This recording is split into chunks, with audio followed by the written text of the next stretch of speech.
এখন আল্লাহ সময় হয়ে গেছে, জরুরি হিসাবে কথাটা বলছি।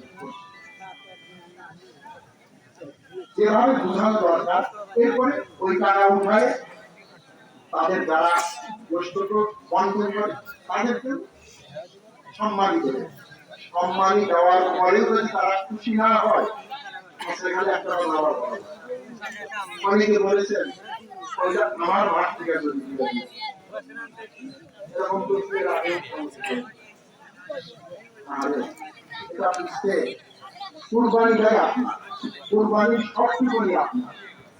আপনার অংশ যদি আপনি এক কেজি বিক্রি করতে পারেন, বিক্রি করার পারিশ্রমিক যদি ভুলে দিয়ে থাকেন, এগুলো যে বলছি সবটা করতে হবে। আর যদি ভালো না বোঝেন, এখন আর মোটামুটি তো বলেছি আমি নাকি, এত বলার সময় নাই, মোটামুটি বলেছি আর বলার মতো সময়